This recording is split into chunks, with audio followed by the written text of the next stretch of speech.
harian GMI Ebenezer. Berbahagialah manusia yang kekuatannya di dalam Engkau, yang berhasrat mengadakan ziarah. Kita berdoa. Kami bersyukur dan terima kasih karena kami memiliki Tuhan yang seperti Engkau. Tuhan yang selalu peduli terhadap kehidupan kami. Tuhan yang selalu menyertai kehidupan kami. Oh Bapa yang baik, kami mau tetap hidup takut akan Tuhan, setia kepada Tuhan.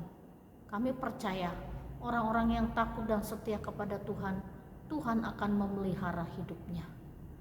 Tuhan, pagi ini kami akan mendengarkan firman-Mu, Tuhan menopang kami. Di dalam dan demi Yesus Kristus kami berdoa dan mengucap syukur. Amin. Pagi ini kita akan bersama-sama merenungkan satu tema firman Tuhan. Hidup takut akan Tuhan mendatangkan berkat. Bapak, Ibu, serta saudara-saudari, apa artinya hidup takut akan Tuhan? Apakah ketakutan kita seperti melihat hantu? Ataukah ketakutan kita seperti ketika kita dalam bahaya, takut sampai keluar keringat dingin? Apa artinya takut akan Tuhan?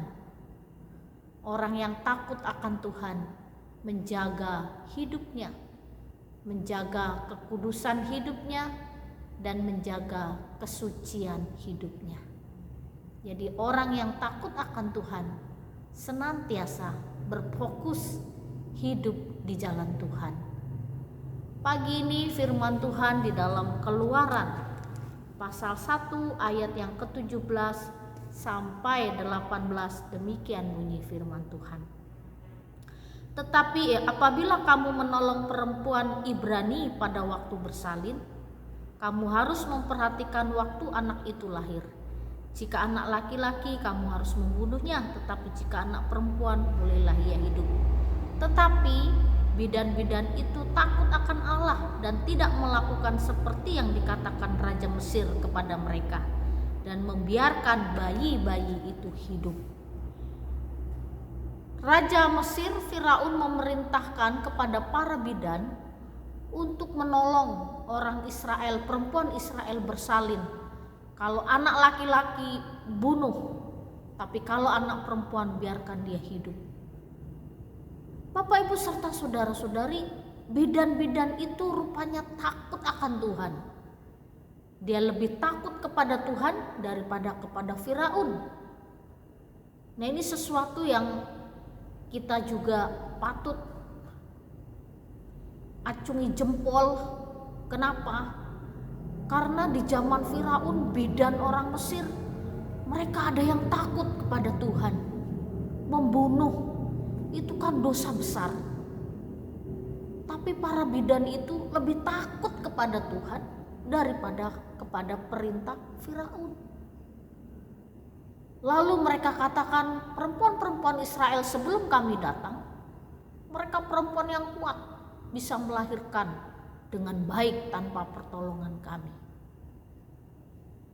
Karena bidan-bidan itu adalah bidan-bidan yang takut akan Tuhan, maka Tuhan memelihara hidup para bidan. Bapak, Ibu, serta saudara-saudari, perintah seorang raja itu harus dilaksanakan.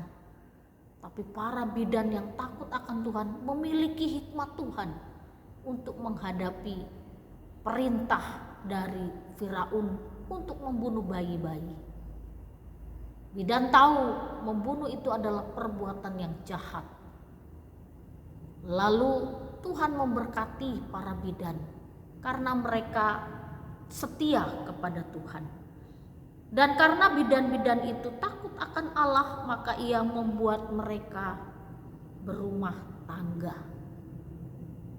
Selama ini para bidan tidak memperoleh berkat Tuhan. Tapi sesudah peristiwa itu, Tuhan memberkati para bidan. Mereka hidup berumah tangga, mereka punya anak, mereka punya cucu dan keturunan.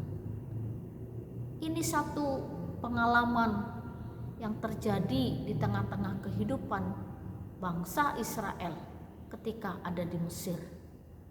Dan pagi ini firman Tuhan mengingatkan kepada kita, orang yang takut akan Tuhan akan diberkati. Lebih memilih jalan Tuhan, maka jalannya akan menjadi jalan kebenaran.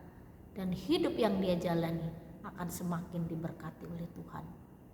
Pilihlah jalan kebenaran, mulai hari ini, besok, sampai selama-lamanya. Kita berdoa. Kami mohon pertolongan-Mu supaya kami terus memilih jalan-Mu. Apapun risiko, kami harus berani menanggungnya. Karena kami tahu Tuhan beserta kami. Di dalam dan demi Yesus Kristus kami berdoa dan mengucap syukur. Amin. Selamat pagi, Tuhan Yesus memberkati.